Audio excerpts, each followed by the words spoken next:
Bagaimana cara saya mengenali pelaku perundungan? Simak jawaban berikut. Selain memeriksa latar belakang santri atau siswa ustaz dan ustazah, Anda juga bisa melakukan pengamatan terhadap gerak-gerik dan perilaku santri sehari-hari. Berdasarkan pengalaman, pelaku bullying dapat dikenali dengan relatif mudah. Coba ingat kembali pengertian bullying yang ditampilkan di video bagian pertama.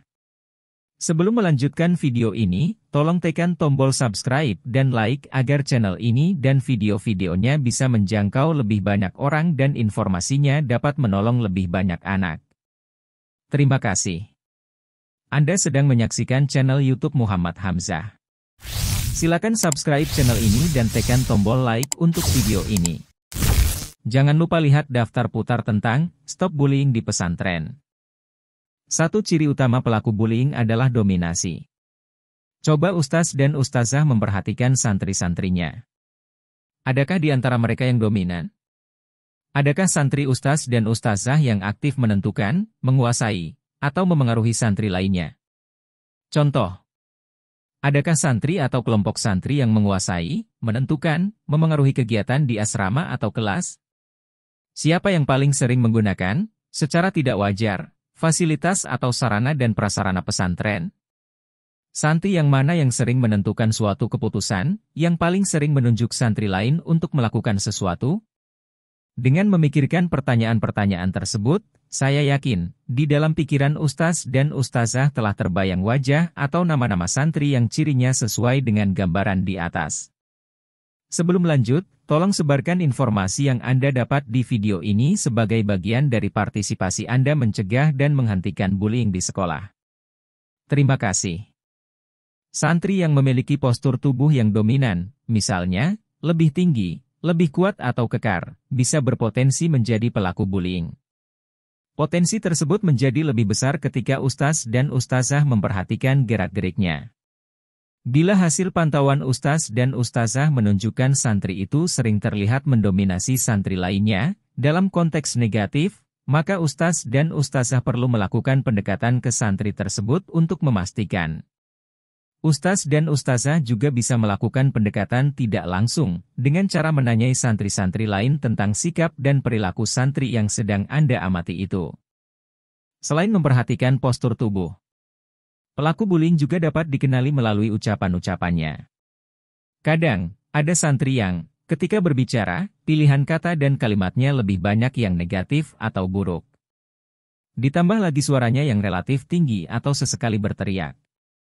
Ketika ustaz dan ustazah menegur atau bertanya, kadang direspon dengan kalimat, cuma bercanda ustaz, atau, saya cuma main-main dengan teman ini ustazah. Ketika para santri sedang berinteraksi dalam suatu kegiatan, ustaz dan ustazah juga dapat memperhatikan siapa di antara mereka yang sering melakukan kontak fisik secara tidak wajar, seperti memukul, menendang, atau mengambil barang santri lain. Kalimat, saya cuma bercanda ustaz, seringkali saya dengar, ketika menegur santri yang melakukan kontak fisik secara tidak wajar. Tentu, ada situasi di mana perilaku santri tersebut terlihat seperti bermain saja. Tapi ustaz dan ustazah mesti mencermati ekspresi teman-temannya yang menjadi objek kontak fisik santri tersebut. Kadang, ekspresi teman-temannya terlihat senang, namun di kesempatan yang lain terlihat ekspresi tidak senang dari teman-temannya. Disinilah kepekaan ustaz dan ustazah diuji. Persoalannya, adakah ustaz dan ustazah yang bertindak sampai sejauh ini dan sedetail ini? Terakhir, ustaz dan ustazah perlu memperhatikan apa yang dipakai oleh santri yang sudah diidentifikasi dominan itu. Bila barang yang ia pakai sering berganti dalam durasi atau frekuensi yang tidak wajar, Anda perlu mewaspadai santri tersebut. Bila diperlukan ustaz dan ustazah dapat menanyai santri tersebut mengapa barang yang ia pakai atau kenakan selalu terlihat berbeda atau baru. Tentu saja, ketika menanyai santri tersebut, ustaz dan ustazah perlu memperlihatkan sikap yang rileks atau santai.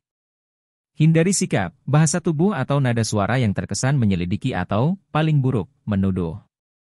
Begitulah cara ustaz dan ustazah mengenali pelaku perundungan atau bullying. Apa yang saya utarakan di video ini adalah sebagian dari pengalaman dalam menangani santri.